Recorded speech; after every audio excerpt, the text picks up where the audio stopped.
Friends, legal aspect में आप सभी का बहुत बहुत स्वागत है। और आज के इस वीडियो में हम चर्चा करेंगे सेक्शन 321 की, यानी सेक्शन 321 सीआरपीसी की आज हम चर्चा करने वाले हैं, जिसमें अभियोजन को वापस लेने की बात कही गई है कि किस तरह और किन परिस्थितियों में कोई भी सरकार या उसके रिप्रेजेंटेटिव उस केस को वापस ले सकते हैं। आप जानते हैं कि जब किसी विक्टिम के साथ अपराध घटित होता है तो उसको, उस क्रिमिनल को सजा देने की जिम्मेदारी उस विक्टिम की नहीं होती बल्कि सरकार की होती है, क्योंकि जो भी क्राइम है वो सोसाइटी के अगेंस्ट क्राइम माना जाता है और इसलिए सरकार अपने नागरिकों की सुरक्षा करने के लिए ये दायित्व खुद अपने पर लेती है कि वो उसका प्रोसिक्यूशन शुरू करे और ऐसे क्रिमिनल को सजा दिलाए। लेकिन सरकार को ये भी पावर मिली हुई है कि वो जब चाहे किसी प्रोसिक्यूशन को वापस ले सकती है। यूं तो जो सेक्शन 306 से लेकर 308 सीआरपीसी के प्रोविजन है वो कोर्ट्स को भी क्षमादान की पावर देते हैं। और इसी तरह आप जानते हैं कि आर्टिकल 72 के तहत हमारे महामहिम राष्ट्रपति महोदय को भी ये पावर है कि वो किसी भी व्यक्ति को क्षमादान दे सकते हैं।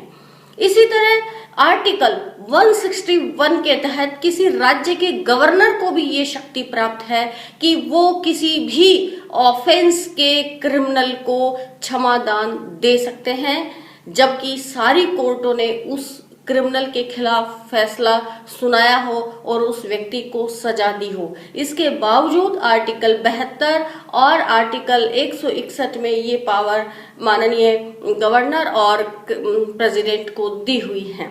तो इस सेक्शन में हम बात करेंगे कि जो प्रोसिक्यूशन है वो किस तरह वापस लिया जा सकता है। तो पहले हम इस सेक्शन को समझ लेते हैं कि कौन इसमें प्रोसिक्यूशन को वापस ले सकता है और किन परिस्थितियों में लिया जा सकता है। इसके बाद हम समुचित केस लॉ के माध्यम से इस सेक्शन का इंटरप्रिटेशन देखेंगे। तो चलिए हम सेक्शन पर चलते हैं।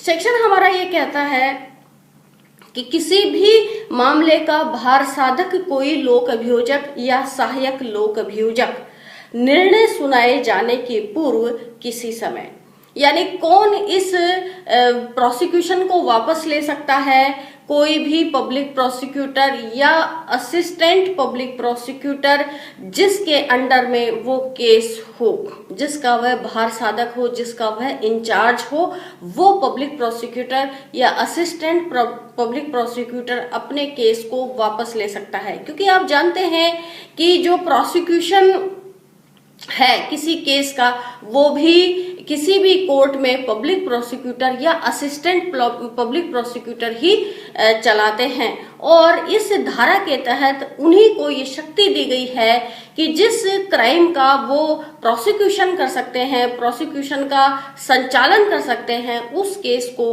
वो वापस भी ले सकते हैं। और कब लिया जा सकता है, उसकी स्टेज क्या होगी। निर्णय सुनाए जाने के पूर्व किसी भी समय, यानी निर्णय से पहले, जजमेंट कोर्ट का आने से पहले कभी भी वो केस विड्रॉ किया जा सकता है। किसी व्यक्ति के अभियोजन को या तो साधारणतः या उन अपराधों में से किसी एक या अधिक के बारे में जिसके लिए उस व्यक्ति का विचारण किया जा रहा है, यानी अक्यूज्ड के जो अक्यूज्ड है उसके प्रति कोई एक विशेष धारा में भी प्रोसिक्यूशन वापस लिया जा सकता है, या फिर उसके खिलाफ जितने भी धाराएं लगी हैं, जितने भी आरोप लगे हुए हैं, उन सब में प्रोसिक्यूशन वापस लिया जा सकता है। और कैसे ले सकते हैं, न्यायालय की सम्मति से वापस ले सकता है। तो इसमें कंसेंट कोर्ट की बहुत जरूरी है। कोर्ट की कंसेंट से ऐसा प्रोसिक्यूशन वापस लिया जा सकता है। हम इंग्लिश में भी एक बार इस सेक्शन को देख लेते हैं। द पब्लिक प्रोसिक्यूटर और assistant public prosecutor in charge of A case. Assistant public prosecutor और पब्लिक प्रोसिक्यूटर उस केस के चार्ज में होने चाहिए। पहला पॉइंट तो ये। दूसरा, with the consent of the court की कंसेंट से ऐसा विड्रॉल हो सकता है। तीसरा, at any time before the judgment is pronounced. Judgment pronounce होने से पहले किसी भी समय ऐसा प्रोसिक्यूशन वापस लिया जा सकता है, विड्रॉ किया जा सकता है। Withdraw from the prosecution of any person either generally or in the respect of any one or more of the offences for which he is tried and upon such withdrawal, यानी या तो general रूप से लिया जा सकता है, बहुत सारे केसेस में एक साथ लिया जा सकता है, या किसी पर्टिकुलर किसी विशेष केस में प्रोसिक्यूशन वापस लिया जा सकता है, सारी धाराओं में लिया जा सकता है, या पर्टिकुलर किसी एक धारा में प्रोसिक्यूशन वापस लिया जा सकता है, उसको विड्रॉ किया जा सकता है। अब आगे ये धारा ये कहती है कि यदि ये आरोप विरचित किए जाने के पहले किया जाता है तो अभियुक्त ऐसे अपराध या अपराधों के बारे में उन्मोचित कर दिया जाएगा। यानी अगर चार्ज सुनाए जाने से पहले इस केस को विड्रॉ किया जाता है तो कोर्ट ऐसे मुलजिम को डिस्चार्ज करेगी। लेकिन यदि चार्ज सुना दिया गया है और चार्ज सुनाने के बाद में विड्रॉ किया जा रहा है, जो इसका बी नंबर पॉइंट है, यदि वह आरोप विरचित किए जाने के पश्चात, यानी चार्ज सुनाए जाने के बाद में, या जब इस संहिता द्वारा कोई आरोप अपेक्षित नहीं है तब किया जाता है, तो वह ऐसे अपराध या अपराधों के बारे में दोष मुक्त कर दिया जाएगा। या तो चार्ज सुनाने के बाद में केस विड्रॉ किया जा रहा है, या कोई ऐसी परिस्थिति है जब उस व्यक्ति को चार्ज सुनाना ही आवश्यक नहीं है, तो अगर ऐसी परिस्थिति में केस को विड्रॉ किया जाता है तो फिर कोर्ट उसको एक्विटल करेगा। तो ये दो परिस्थिति हैं, चार्ज से पहले उसको उन्मोचित करेगा, उसको डिस्चार्ज करेगा, और चार्ज सुनाने के बाद में अगर केस को विड्रॉ किया जाता है तो उसको एक्विटल किया जाता है। अब इसमें एक प्रोविजो जोड़ा हुआ है और उस प्रोविजो के 4 पार्ट बनाए हुए हैं। प्रोविजो क्या कहता है, और ये जो पावर है ये आप जानते ही हैं कि असिस्टेंट पब्लिक प्रोसिक्यूटर और पब्लिक प्रोसिक्यूटर को दी गई है। अब जो प्रोविजो है उसको देखते हैं कि वो क्या कह रहा है। ऐसा अपराध किसी ऐसी बात से संबंधित किसी विधि के विरुद्ध है जिस पर संघ की कार्यपालक शक्ति का विस्तार है, यानी offense was against any law relating to a matter to which the executive power of the union extends। जहां यूनियन की पावर एक्सटेंड होती है, ऐसा कोई लॉ है, ऐसा कोई कानून है, तो फिर ये जो पब्लिक प्रोसिक्यूटर है या असिस्टेंट पब्लिक प्रोसिक्यूटर है, ये उस केस को वापस नहीं ले पाएगा। जैसे जो एक्सप्लोजिव सब्सटेंस एक्ट के मामले हैं या आर्म्स एक्ट के मामले हैं, तो वो जो कानून है वो सेंट्रल गवर्नमेंट का बनाया हुआ है। तो ऐसी स्थिति में सेंट्रल गवर्नमेंट से परमिशन आवश्यक होती है, और बिना सेंट्रल गवर्नमेंट की परमिशन के ऐसे प्रोसिक्यूशन वापस नहीं लिए जा सकते हैं। तो यहाँ अगर ऐसा कोई लॉ है जो सेंट्रल गवर्नमेंट ने बनाया है, तो फिर वो सेंट्रल गवर्नमेंट की परमिशन से ही वो केस वापस होगा। दूसरा पॉइंट, ऐसे अपराध का अन्वेषण दिल्ली विशेष पुलिस स्थापन अधिनियम 1946 के अधीन दिल्ली विशेष पुलिस द्वारा किया गया है। यानी ये जो केस है इसका investigation Delhi special police establishment act जो है 1946 का, उसके द्वारा दिल्ली पुलिस के किसी एस्टेब्लिशमेंट ने अगर किया है तो फिर सेंट्रल गवर्नमेंट की परमिशन उसके लिए जरूरी होगी। तीसरा पॉइंट, ऐसे अपराध में केंद्रीय सरकार को किसी संपत्ति का दुर्विनियोग, नाश या नुकसान अंतर्ग्रस्त है। इन्वॉल्व द मिसअप्रोप्रिएशन और डिस्ट्रक्शन ऑफ और damage to any property belonging to the central government, या उस अपराध के द्वारा सेंट्रल गवर्नमेंट की कोई संपत्ति का नुकसान हुआ है या मिस अप्रोप्रिएशन हुआ है, तो भी सेंट्रल गवर्नमेंट की परमिशन से ही ये केस वापस होंगे, अन्यथा वापस नहीं होंगे। और फोर्थ पॉइंट है, was committed by a person in the service of the central government while acting or purporting to act in the discharge of his official duty। Hindi में क्या कहता है, ऐसा अपराध केंद्रीय सरकार की सेवा में किसी व्यक्ति द्वारा किया गया है जब वह अपने कर्तव्यों के निर्वहन में कार्य कर रहा है या कार्य करना तात्पर्य है।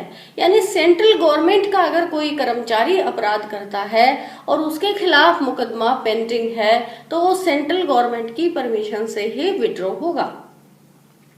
ठीक है, तो ये 4 पॉइंट हैं। तो या तो ऐसे मामलों में, इसमें नीचे ये भी लिखा हुआ है, मामले का भारसाधक अभियोजक केंद्रीय सरकार द्वारा नियुक्त नहीं किया गया है।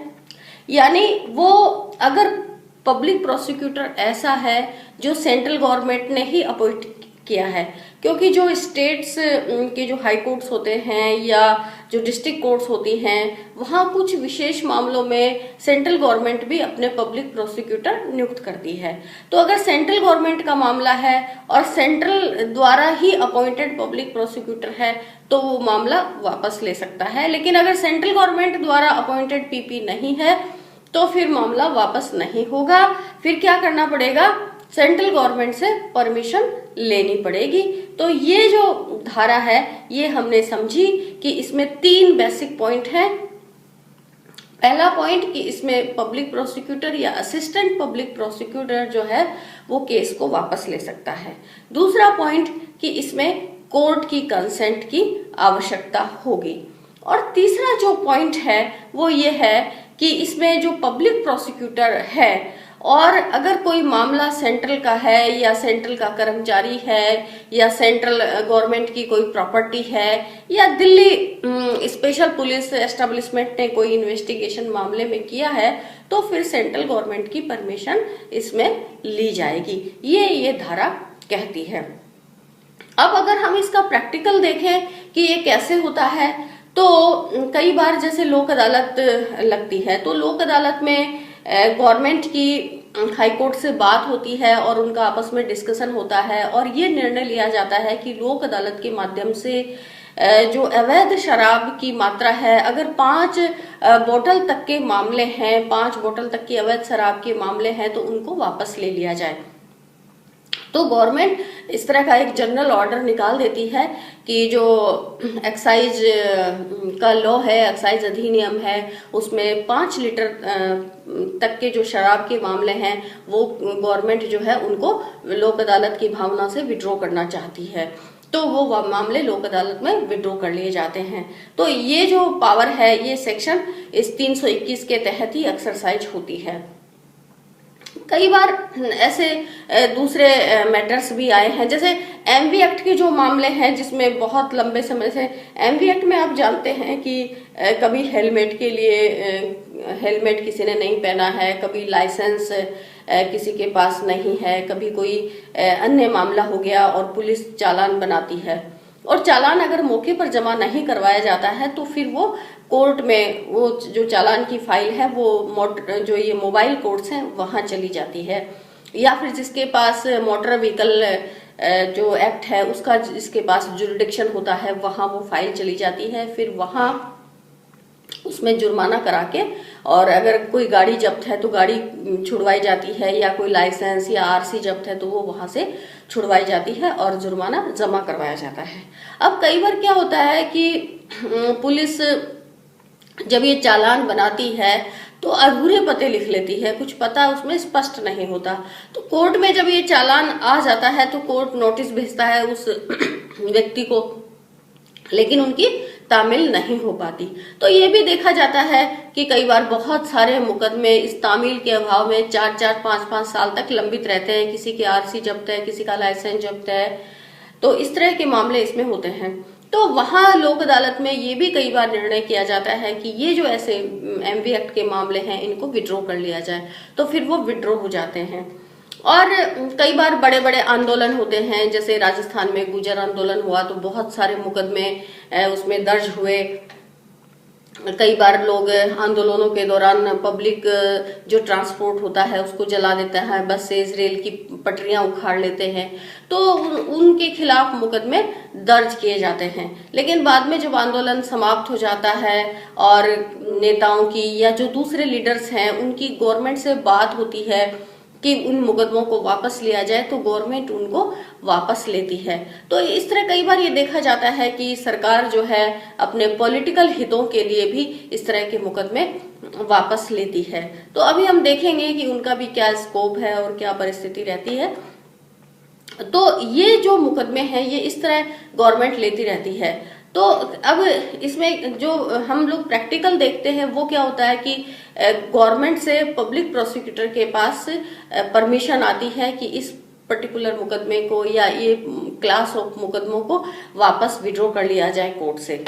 तो उस परमिशन के साथ पब्लिक प्रोसिक्यूटर एक एप्लीकेशन लगाता है कोर्ट में कि मैं ये मुकदमा मेरे चार्ज में है और मैं इस मुकदमे को वापस लेना चाहता हूँ, विड्रॉ करना चाहता हूँ। फिर इसमें अक्यूज्ड और पब्लिक प्रोसिक्यूटर के मध्य बहस होती है। बहस तो इसमें एज सच ज्यादा नहीं होती, क्योंकि अक्यूज तो वो इंटरेस्टेड व्यक्ति ही है, उसके खिलाफ तो मामला विड्रॉ ही हो रहा है, इसलिए वो तो हमेशा सहमति दे देता है ऐसी एप्लीकेशन के प्रति।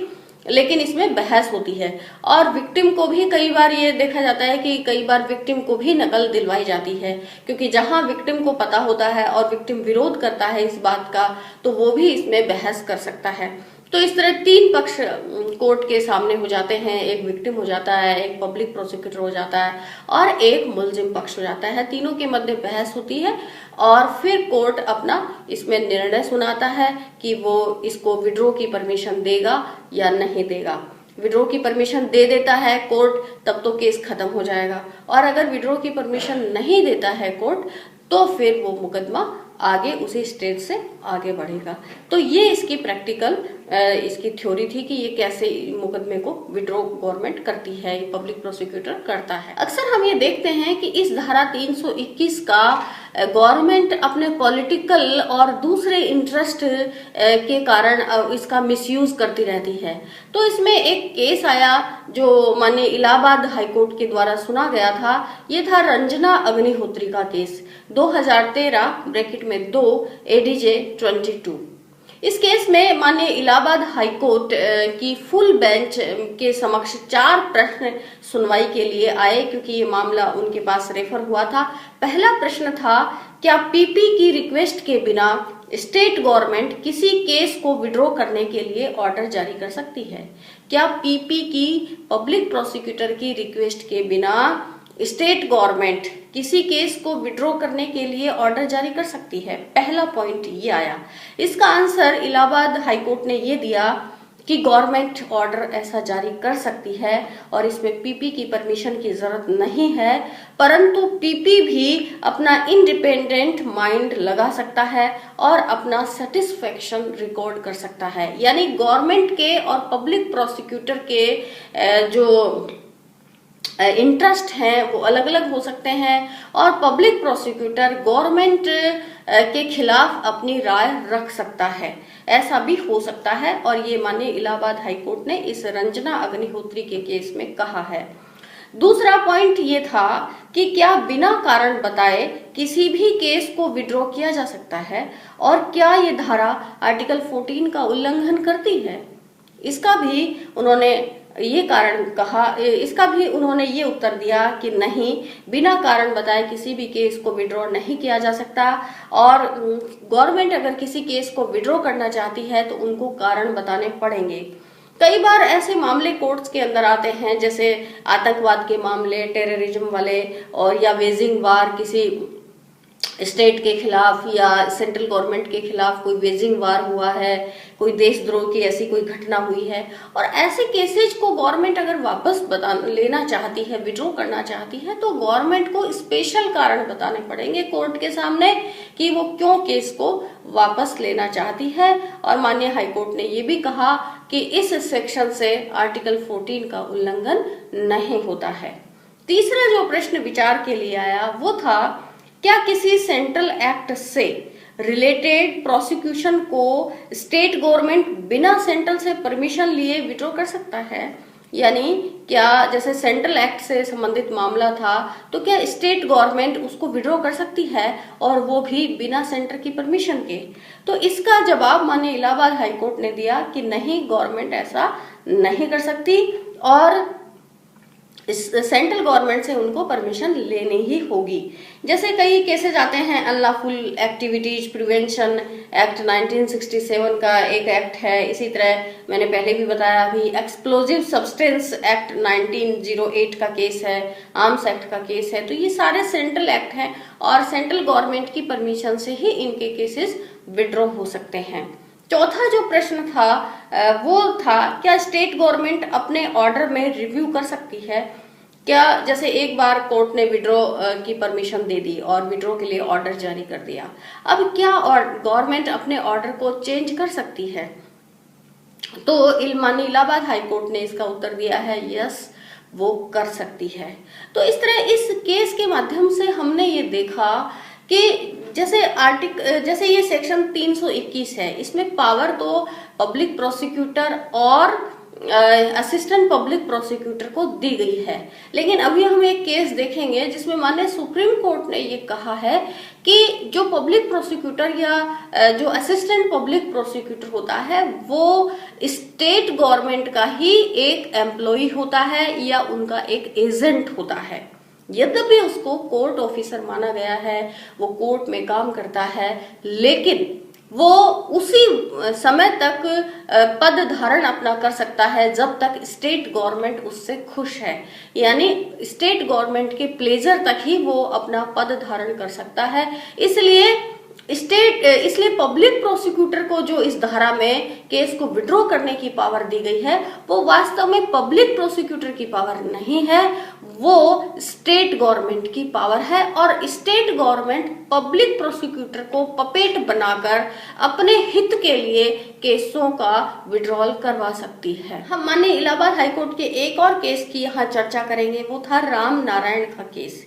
इस केस में 3 बड़े महत्वपूर्ण प्रश्नों पर माननीय इलाहाबाद हाईकोर्ट ने चर्चा की और इसमें पहला प्रश्न था कि क्या गवर्नमेंट की ये जो पावर है केसेज को विड्रॉ करने की, ये क्या विम्सिकल पावर है, क्या आर्बिट्रेरी पावर है, क्या सरकार मनमाने तरीके से केसेज को वापस लेने का डिसीजन कर सकती है? इसका उत्तर उन्होंने ये दिया कि ये पावर आर्बिट्रेरी नहीं है और आर्बिट्रेरी या विम्सिकल तरीके से गवर्नमेंट मुकदमों को वापस नहीं ले सकती। गवर्नमेंट को जस्ट एंड वैलिड रीजन बताने होंगे, तभी कोर्ट उसको परमिट करेगी। दूसरा पॉइंट कि क्या इस गवर्नमेंट की पावर का जुडिशियल रिव्यू किया जा सकता है। किसी केस में मान लीजिए गवर्नमेंट कोई ऑर्डर जारी करती है कि इस पर्टिकुलर केस को वापस ले लिया जाए, तो क्या इस ऑर्डर का जुडिशियल रिव्यू हो सकता है? राम नारायण के केस में इसके लिए भी ये कहा गया कि आर्टिकल 226 में कोई भी हाई कोर्ट इसका जुडिशियल रिव्यू कर सकती है। और तीसरा क्वेश्चन था, if they deserve to withdrawal, क्या ऐसी कोई स्क्रूटनी केसेज के बारे में होनी चाहिए? क्या गवर्नमेंट ऐसी कोई स्क्रूटनी करेगी कि कौन से केस तो विड्रॉ के लिए प्रॉपर हैं और कौन से नहीं हैं? तो इसके लिए उन्होंने कहा कि government is free to act under the parameter provided for scrutiny, यानी गवर्नमेंट को कुछ पैरामीटर निर्धारित करने पड़ेंगे और उस गाइडलाइन प्रिंसिपल्स के माध्यम से या उन जस्ट एंड रीजनेबल ग्राउंड्स के आधार पर ही गवर्नमेंट केसेज को विड्रॉ कर सकती है। अब इसमें माननीय सुप्रीम कोर्ट ने ये जो पब्लिक प्रोसिक्यूटर और असिस्टेंट पब्लिक प्रोसिक्यूटर की पावर है, इसके बारे में माननीय सुप्रीम कोर्ट के भी कुछ केसेज आए और इस पॉइंट पर चर्चा हुई कि who can withdraw this type of cases. तो उन्होंने कहा, according to section 321 only the public prosecutor और the assistant public prosecutor who is in charge of a particular case can apply for withdrawal, यानी उस पब्लिक प्रोसिक्यूटर और assistant public prosecutor के पास उस केस का चार्ज होना चाहिए, तभी वो उस मामले में विड्रॉ की एप्लीकेशन लगा सकता है। अब इसमें विड्रॉ की जब एप्लीकेशन लगाएगा तो किन मामलों में लगाएगा, किस में नहीं लगाएगा, तो इसके लिए state of Punjab versus Surjeet Singh का एक केस आया, AIR 1967 सुप्रीम कोर्ट 1214। और इसमें इस बात पर विचार हुआ कि किन आधारों पर कोई केस विड्रॉ किया जा सकता है। तो माननीय सुप्रीम कोर्ट ने कहा withdrawal should be in the interest of administration of justice, यानी न्याय के प्रशासन के हित में ही इस तरह का विड्रॉल हो सकता है। उन्होंने कहा it is the responsibility of the respective court in which the withdrawal application has been filed to scrutinize the reasons behind the withdrawal and check that withdrawal is not sought on reasons extraneous or against the interest of justice। यानी ये court की जिम्मेदारी है कि वो ये देखे कि किन कारणों के आधार पर ये एप्लीकेशन विड्रॉल की लगाई गई है। Furthermore, it is the duty of the court to see that the public prosecutor actually applies his or her free mind and not just act as mere mechanical agent of the state government। माननीय supreme court ने ये स्पष्ट किया कि ये जो public prosecutor और assistant public prosecutor हैं, ये गवर्नमेंट के मैकेनिकल एजेंट के रूप में काम नहीं करेंगे, बल्कि वो अपनी फ्री माइंड से इस बारे में सोचेंगे कि क्या विड्रॉल किया जाना उचित है या नहीं है। लेकिन Shivnandan Paswan versus state of Bihar का भी एक केस आया 1987 1 सुप्रीम कोर्ट केसेस 288। साइटेशन को फिर सुन लीजिए, Shivnandan Paswan versus state of Bihar 1987 bracket में 1 सुप्रीम कोर्ट केसेस 288। इसमें माननीय सुप्रीम कोर्ट ने ये कहा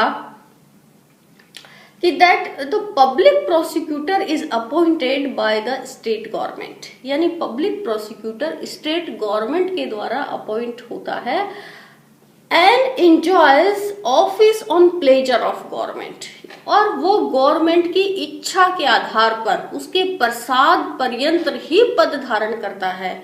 इसलिए ये प्रैक्टिकल प्रॉब्लम हमेशा उठेगी कि पब्लिक प्रोसिक्यूटर गवर्नमेंट के अगेंस्ट कैसे जाएगा। उसको दो चीजों में से एक चीज चूज करनी है, एक चीज का उसको चुनाव करना है, या तो वो जस्टिस के साथ जाए और या फिर वो अपनी जॉब के साथ। यानी अगर वो जस्टिस के साथ जाता है तो ये हो सकता है कि उसको अपनी नौकरी छोड़नी पड़े, क्योंकि कोई भी गवर्नमेंट ये नहीं चाहेगी कि पब्लिक प्रोसिक्यूटर उसके आदेशों की, उसके ऑर्डर की अवहेलना करे। तो इस शिवनंदन के केस में माननीय सुप्रीम कोर्ट को इस बात का अंदेशा है कि गवर्नमेंट अपने हितों के लिए पब्लिक प्रोसिक्यूटर की पोस्ट का दुरुपयोग कर सकती है, और पब्लिक प्रोसिक्यूटर हमेशा वही करेगा जो गवर्नमेंट चाहेगी। तो ये जो समस्या है इसका उनको भी भान है, उनको भी ज्ञान है इस बात का। तो हमारा जो ये पहला प्रश्न है कि हु कैन विड्रॉ, यानी प्रोसिक्यूशन को कौन विड्रॉ कर सकता है, प्रोसिक्यूशन केस को कौन वापस ले सकता है। तो इसमें शिवनंदन के केस में माननीय सुप्रीम कोर्ट ने कहा कि इस धारा में तो पब्लिक प्रोसिक्यूटर और असिस्टेंट पब्लिक प्रोसिक्यूटर को ही विड्रॉ करने वाला बताया गया है, लेकिन वास्तव में पब्लिक प्रोसिक्यूटर और असिस्टेंट पब्लिक प्रोसिक्यूटर केस को विड्रॉ नहीं करते, वे गवर्नमेंट के एजेंट होते हैं। गवर्नमेंट और उनके मध्य प्रिंसिपल और एजेंट का संबंध होता है, इसलिए पर्दे के पीछे इस शक्ति का उपयोग गवर्नमेंट ही करती है। तो ये उन्होंने इस शिवनंदन के केस में कहा। अब इसमें डिस्क्रिशन शब्द की भी व्याख्या की गई कि जो गवर्नमेंट है वो इसमें डिस्क्रिशन यूज करेगी कि किस तरह, किन केसेस में केस को विड्रॉ किया जाएगा, किन मामलों में नहीं किया जाएगा। तो ये जो डिस्क्रिशन है ये गवर्नमेंट कैसे अपना यूज करेगी। तो इसमें एक केस आया MN Shankar Narayan versus PV बालकृष्णकांत। MN Shankar Narayan Nair versus PV Balakrishnan का ये केस है 1972 ब्रैकेट में 1 सुप्रीम कोर्ट केसेस 318 ये केस आया और इसमें इन्होंने कहा कि जो गाइडिंग प्रिंसिपल है वो है एडमिनिस्ट्रेशन ऑफ जस्टिस, यानी interest of administration of justice जो है, न्याय प्रशासन का जो हित है, न्याय प्रशासन के जो इंटरेस्ट है, उसके आधार पर ही डिस्क्रिशन को यूज करना चाहिए। यानी जहां न्याय के उद्देश्यों के लिए अगर केस को वापस लिया जाना आवश्यक है तो गवर्नमेंट उसको वापस ले सकती है, अदरवाइज नहीं ले सकती। इसमें आर्बिट्रेरीनेस को, विम्जिकलनेस को कहीं भी स्थान नहीं दिया जाएगा। तो ये उन्होंने इसमें कहा। अब एक और केस आया राजेंद्र कुमार जैन वर्सेस स्टेट का। इस राजेंद्र कुमार जैन वर्सेस स्टेट के केस में माननीय सुप्रीम कोर्ट ने ये कहा कि अगर पब्लिक इंटरेस्ट हो तो केस को विड्रॉ किया जा सकता है। अगर पब्लिक इंटरेस्ट हो तो केस को विड्रॉ किया जा सकता है, लेकिन सवाल ये भी उठता है कि पब्लिक इंटरेस्ट कहाँ परिभाषित है, पब्लिक इंटरेस्ट हम किसको कहेंगे, ये कौन तय करेगा। अब एक केस आया, फूलन देवी का नाम आप सबने सुना होगा। तो फूलन देवी का ही एक केस था, state of UP versus 3rd additional district and session जज। State of UP versus 3rd additional district and session जज 1997, क्रिमिनल लॉ जनरल 3021 इलाहाबाद। ये माने इलाहाबाद हाईकोर्ट के सामने ये केस आया फूलन देवी का। इसमें फूलन देवी ने कुछ लोगों को जो अपर कास्ट के थे उनको मारा था। तो गवर्नमेंट ने ये कहते हुए केसेस को विड्रॉ करने की कोर्ट में एप्लीकेशन लगाई कि चूंकि अपर कास्ट के लोगों ने फूलन देवी के साथ अत्याचार किया था और इसलिए फूलन देवी ने उन लोगों को मारा था, इसलिए कास्ट, उसकी लोअर कास्ट को ध्यान में रखते हुए हम केसेस को विड्रॉ करने का ऑर्डर देते हैं।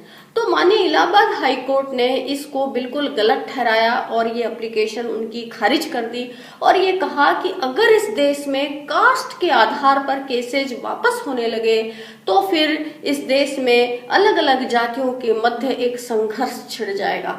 तो इस तरह उन्होंने ये भी कहा कि इस बात को पब्लिक इंटरेस्ट नहीं माना जा सकता, कतई नहीं माना जा सकता। तो ये एक उन्होंने कारण बताया। इसी तरह state of Punjab versus Union of India का एक केस आया हमारे पास, state of Punjab versus Union of India का। इसमें कुछ पीटी डिपार्टमेंट के एम्प्लॉयज थे, उनके खिलाफ कुछ क्राइम थे जो गवर्नमेंट ने वापस ले लिए थे। तो इसमें भी कोर्ट ने ये कहा कि अगर पब्लिक जस्टिस के लिए केस को वापस लेना जरूरी है तो केस वापस लिया जा सकता है, अन्यथा केस को विड्रॉ नहीं किया जा सकता।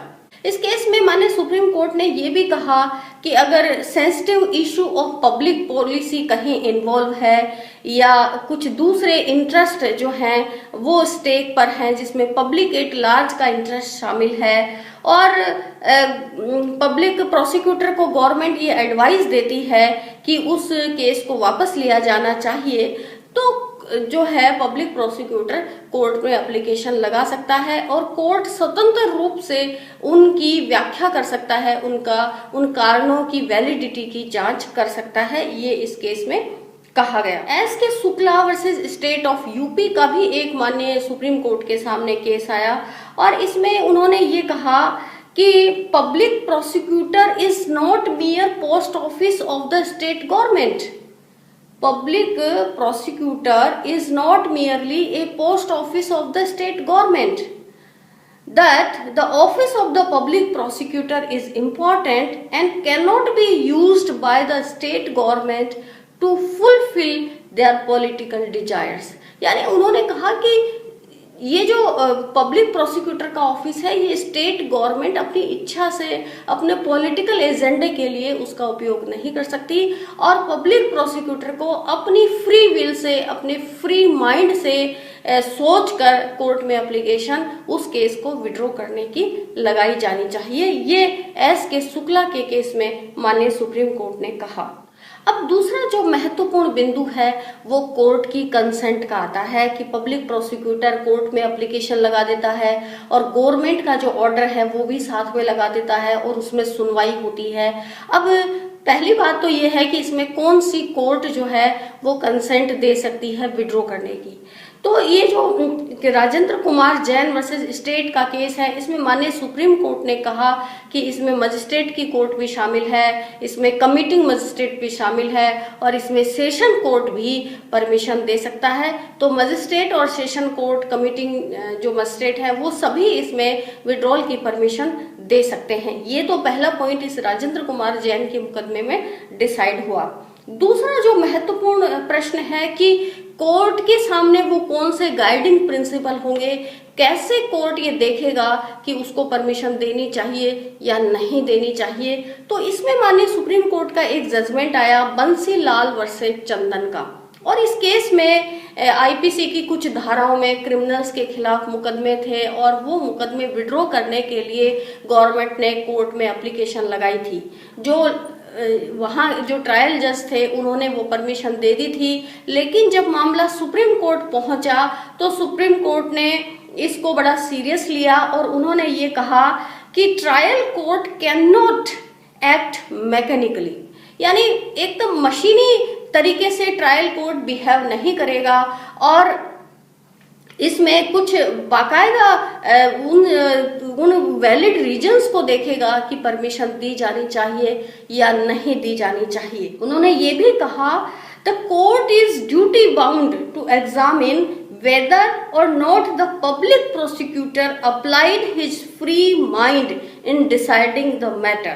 उन्होंने ये कहा ये कोर्ट की बहुत इंपॉर्टेंट ड्यूटी है, कोर्ट ड्यूटी बाउंड है कि वो ये चेक करेगी कि पब्लिक प्रोसिक्यूटर ने अपना फ्री दिमाग उस मामले में लगाया है या नहीं लगाया है। उन्होंने कहा कि कोर्ट की ये सुपरवाइजरी ड्यूटी है, इसलिए कोर्ट को इसमें वैलिड रीजन देखने चाहिए। Shivnandan Paswan versus state of Bihar का जो केस है उसमें माननीय सुप्रीम कोर्ट ने ये कहा कि कोर्ट की ये सुपरवाइजरी ड्यूटी है और यद्यपि कोर्ट एविडेंस के अंदर नहीं जाएगा, ये नहीं देखेगा कि अंत में मुलजिम एक्विटल होंगे या कन्विक्टेड होंगे, उनके खिलाफ कैसी एविडेंस है नहीं है, उन चीजों को कोर्ट टच नहीं करेगा, लेकिन कोर्ट ये देखेगा कि विड्रॉ करने के लिए पब्लिक प्रोसिक्यूटर ने जो आधार बताए हैं, जो रीजंस बताए हैं, वो वैलिड और कॉजेंट हैं या नहीं।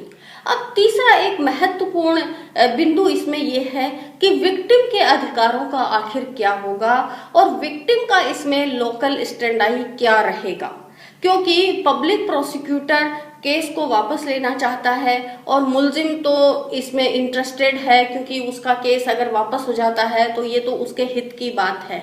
यहाँ अधिकार किसके प्रभावित हो रहे हैं? वो अधिकार प्रभावित हो रहे हैं उस विक्टिम के। तो विक्टिम की पोजीशन क्या रहेगी, क्या उसको भी सुनवाई का अवसर मिलेगा नहीं मिलेगा, वो क्या कर सकता है, इसके बारे में भी हम कुछ केसेस को यहाँ देखते हैं। एक तो state of Bihar versus Ram Naresh Pandey का केस है, दूसरा राजेंद्र कुमार जैन वर्सेस स्टेट का केस है, तीसरा Shivnandan Paswan versus state of Bihar का केस है और चौथा M N. Shankar Narayan versus P V. Balakrishna का केस है। ये सारे केसेस हैं जो हमने यहाँ देखे। इन सब केसेस में माननीय सुप्रीम कोर्ट ने ये कहा है कि विक्टिम को इस मामले में कोई लोकस स्टैंडाई नहीं होगा, विक्टिम कुछ भी इसमें सुनवाई के लिए अपना उसको कोई अधिकार नहीं होगा। लेकिन जो कुछ हाईकोर्ट्स हैं वो इस मामले में सहमत नहीं हैं और इसमें एक आंध्र प्रदेश हाईकोर्ट का केस है, ये है M Balakrishna Reddy versus principal secretary to government home department 1999 criminal law general 3566। ये माननीय एपी हाईकोर्ट का केस है और इसमें इन्होंने ये हेल्ड किया है that an individual not being the victim of the crime is equally endowed with right to oppose the withdrawal application from prosecution as is the victim of the crime. Further, the court observed that the third person is part of the community against whom the crime has been committed and thus he or she has locus standi to oppose the withdrawal application। यानी उन्होंने ये कहा जो victim है, जो third party है, उसके साथ क्राइम हुआ है, इसलिए उसकी भी मामले में सुनवाई होनी चाहिए और उसको भी सुनवाई का लोकस स्टैंडाई। दूसरा एक और केस है V S Achuthanandan versus R Balakrishna Pillai 1994 bracket में 4 सुप्रीम कोर्ट केसेस 299। इस केस में भी माननीय सुप्रीम कोर्ट ने एक मिनिस्टर थे, उनके खिलाफ गवर्नमेंट केस को वापस लेना चाह रही थी, तो अपोजिशन के जो लीडर थे उन्होंने इसमें एप्लीकेशन लगाई, क्योंकि इसमें तो विक्टिम भी एप्लीकेशन नहीं लगा रहा था, वो विरोध नहीं कर रहा था कि उनका केस विड्रॉ हो या नहीं हो। तब अपोजिशन के एक लीडर सामने आए और उन्होंने कहा कि ये बहुत बड़ा मैटर है, क्योंकि इसमें विक्टिम की भी इतनी हैसियत नहीं है कि वो इस मामले का विरोध कर सके।